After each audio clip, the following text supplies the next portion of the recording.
Hey, what's up, everyone? Dragging back again, here to tell you that you should be reading The Island of Dr. Moreau.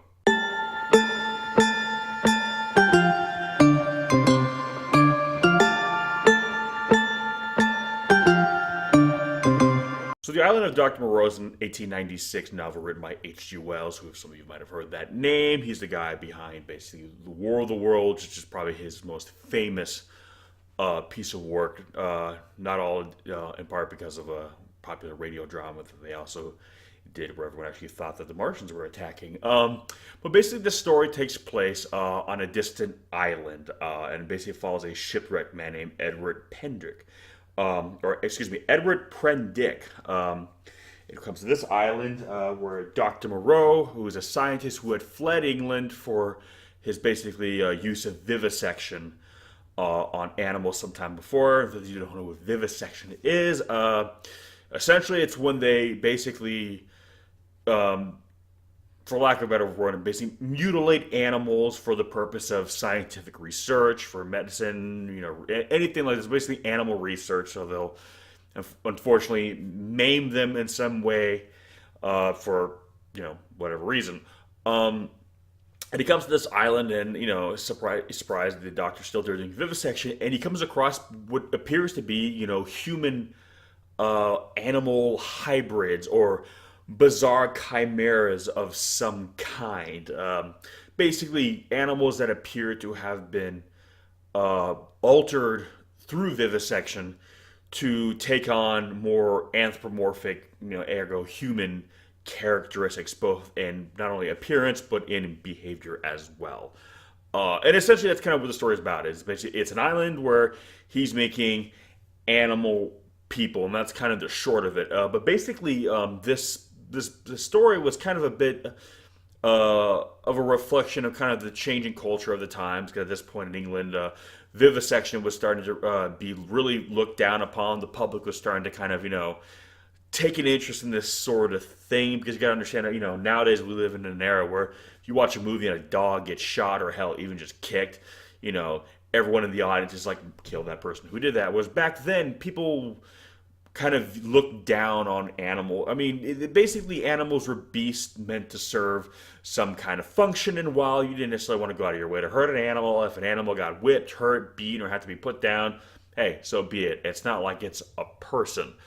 But this is a bit of changing times. I mean, again, it's nothing like the where it is today. But yeah, people are starting to really look at this kind of thing and ask themselves, is it really right to, do this level of harm to lesser creatures, even though, yes, they're not human, but still, I mean, you look at a puppy dog, look how sweet that is. I don't exactly want to, punch it in the face. So when you find out that, doctors and scientists are basically experimenting on animals in this fashion, started to kind of weigh heavy on people's conscience, essentially. And essentially, this is what this story is. That okay, we're trying to do something that's called like uplifting, whereas you're trying to you know elevate an organism to what you feel is a higher state of being through artificial means, rather than allowing them to kind of achieve that just through evolution, through natural selection. And that's kind of what this story is. Interestingly enough, it was when it came out, it was one of his most poorly received stories. I mean, it in a sense become a classic,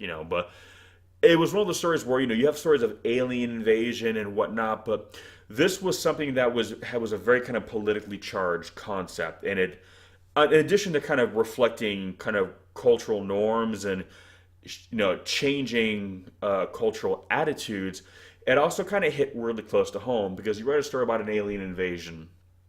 And by the way, I know I'm talking a lot about the story in the abstract rather than the story itself, because the story is not very long. By today's standards, it would be a novella at best, short story even. But one of the things they did, because again, especially in a time like this where it wasn't, I know 1896 wasn't centuries upon centuries ago, but it was still long enough ago where, for instance, religion held more sway over the general populace. Human beings kind of had a very, religious kind of more religious centric view of themselves, where human beings are God's children, human beings are made in the image of God, and that all other forms of life on earth were put here by God to serve human beings. And yes, I know that I'm sure some of you out there might believe that. If that's your belief, that's fine. That's not. I'm not here to challenge, question you, put you down for that. But understand that was a more dominant way of thinking back then. So to read a story where something that was not human, but basically lesser than human in the eyes of a grand designer, and put forth on the earth for the simple purpose of serving humanity in any way it deemed fit, to be elevated or attempted to be elevated to the level of humanity, was kind of a very blasphemous and shocking concept. Today, I mean, we've seen movies and books and stories. We have cartoons where animals are anthropomorphic and talking and walking on two legs and all that, and no one bats an eye. But 1896, that was some scandalous stuff. So it was a very kind of shocking story for people, and especially what the nature of the story was trying to tell. It was also basically questioning humanity. What is humanity? How do we really define ourselves? Is it our physicality, how we look, or is it our behaviors and our actions? Because if you kind of look at humanity, is it really that much different than the beast at our door? We fight, we kill, we rape, we murder, we steal, we pillage. We're savage creatures, yet we hold ourselves to a higher standard than every other form of life because we wear shoes and wear coats and hats, but we end up doing the exact same thing. If you look at our closest living relatives, genetically speaking, chimpanzees. Well, chimpanzees will have war with each other. They will commit rape. They will attack other troops of chimps and kill and rape their women, eat their young. All kinds of horrible atrocities, and they don't wear coats and hats. So then you look at human beings, coats and hats, and what are they doing? They're attacking other groups of humans. They're killing them. They're raping their women. They're killing and murdering their children. It's taking them, taking over their territory, killing them for territory, killing them for resources because they have something that we want or need and we don't have it, so let's go kill them and take it from them. And this story really kind of reflects that what we deem, how humanity deems itself as so much better, it's really just superficial. That what we really think makes us better, it really is skin deep. That human beings look different, but ultimately all this intelligence and creativity and ability to kind of alter the natural world around it as opposed to being completely subservient to it, it doesn't really equate to much. We're essentially just glorified chimps who just do what they do, but on a bigger and badder scale. But we do the same thing with it. We use tools to create bigger weapons. So if a chimp is using a stone to kill something, we're creating firearms. We build more sophisticated shelters. But ultimately, human beings are really just as kind of savage as everything else. So if you're going to try to create a better human, what does it matter what it looks like ultimately? And a lot of you may have heard of the island Dr. Moreau through probably some of the adaptations. There's been 3 films made of it. The original was a very black and white film, and it was called Island of Lost Souls. There was another adaptation done in the 70s, and then another one done in the 90s, which is very kind of famously or infamously called one of the worst movies ever. It has starred Val Kilmer and Marlon Brando. And there's a great documentary that kind of talks about all the mishaps going on at the making of that movie. I believe it's called Escape from the Island of Lost Souls. Whatever the poster I am currently showing you on screen right now says. That's the name of the documentary. But and in those films, they very much they kind of updated, especially the last one they did in the 90s. They kind of updated how rather than using vivisection, they were genetically engineering the animals, which is far more realistic. But in the same kind of, even though all these films weren't really fantastic, they still kind of carried this theme of like what makes a human, and if we are going to make a better human, does it really matter what the hell it looks like, basically, or not even just a better human, but a better organism, essentially. The dominant species on the planet. What does it actually matter what it looks like? It's more about its behavior. And again, the original story by H.G. Wells is much more linear, more stripped down. And while some of these other films I don't think were very good. They did expand upon the idea, I think, even more so. But even then, in the original story that H.G. Wells wrote, it still was putting this idea forward of like what it means to be human and what really differs us from other forms of animals, basically. And even just saying, I say other forms of animals, but back then people wouldn't have viewed themselves as animals. They would see animals and humans. So the fact you're kind of putting forth the idea that humans are a type of animal was already kind of a very kind of bold assertion in and of itself. So this story, unlike a lot of his others, was very controversial, and I think it's one of those why it's one of those stories that people always go back to. Again, I know the film adaptations never really did very well. Part of that, it was just, I feel, the approach, but that's just me. But I also still think that even today, this idea of humanity not being so different or really that different at all from other animals, and essentially creating a better version of humanity by mixing and matching other animals together with us, is still kind of a unnerving concept for humanity as a whole, especially now that we live in an age where, in theory, we can do that through recombinant DNA, gene editing, genetic manipulation, and just bioengineering in general. You, in theory, could create an animal-human hybrid. It's not impossible, and it can be done. There are laws now currently in place that prevent scientists from allowing a human animal hybrid come to term. But now it's just preventing us from doing it, as opposed to the question of could it be done? Because now it can be done, and we know it could be done. And if it was done, what would that mean? What rights would this organism have? Would it be considered a human? Would it be considered whatever else it is? What if it was of equal intelligence to us? And what if it was better than us? What if it was a sentient, compassionate creature that did not have the propensity for war or violence? What if it really was a better thing than us? Would we have the right to, in turn, judge it then?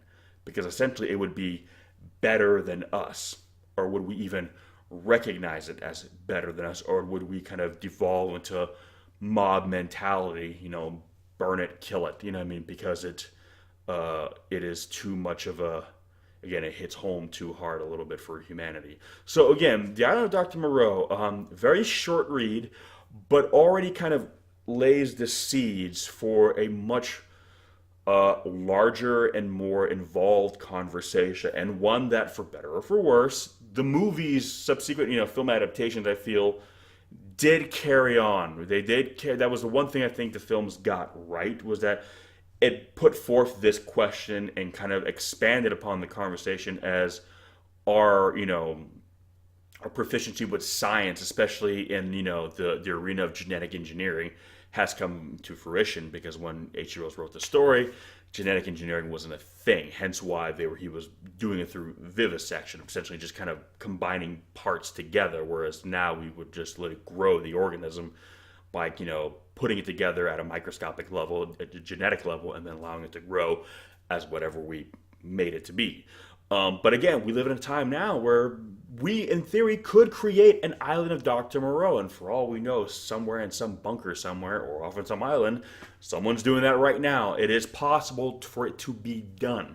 And again, he was doing it in secret in the book because of the laws that prevented it from doing it. And we have laws that prevented it from doing it today.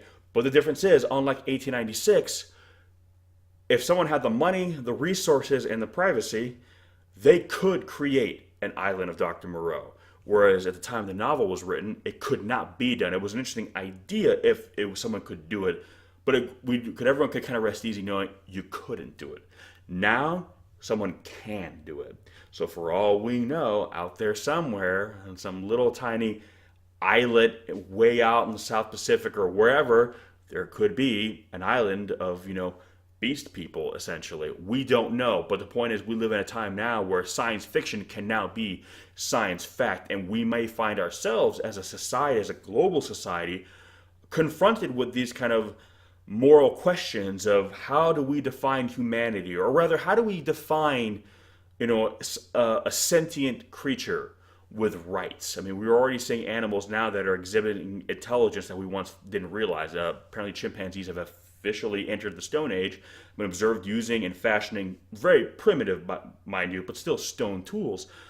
You have like crows and ravens who can fashion very rudimentary tools to do things like pick locks and get things. So we're already seeing animals naturally evolving to a point where they can start exhibiting levels of intelligence that already exceed what we believe an animal can do. So what happens when we kind of guide them along ever so further and we're confronted with the end result? There's an animal or a person or whatever you want to call it that didn't ask to be born, asked to be created, but is here now all the same. What rights do they have? Do they have rights? How does that work? There's no laws really on the books to decide this because there's no precedence for it. But the island of Dr. Moreau is very much a cautionary tale, not just, oh no, run away, I'm on an island with beast people, but are they beasts? Are they people? What happens when that happens? It's forcing people in a time that really weren't thinking about these kinds of questions to ask themselves, to really look at their humanity and ask themselves, A, what defines humanity? And B, what makes humanity so special? And these are not the kinds of questions that people in 1896 were keen on asking or answering.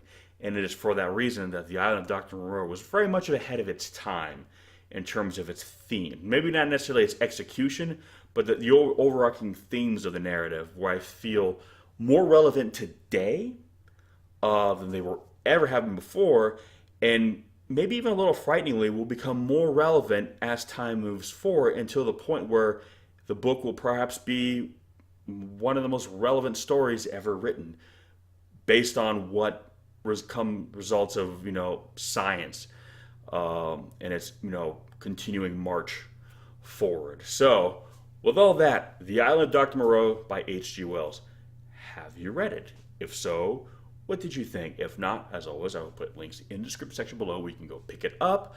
Come back, give me some of your thoughts, and feel free to let me know what you think of even the movies if you want to, because again, I think most people probably are introduced to this story or this concept through one of the three films, probably the third one, maybe somebody the second one.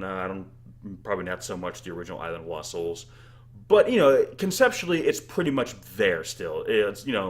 So this is one of those few times where even if you haven't read the book, go read it for sure. But even if you've only seen the movies, feel free to weigh in on the conversation. Because like I said, the important themes were running through the story all through, I think, the movies to varying degrees. So we can all have a similar conversation. But yep, as always, give me some more thoughts.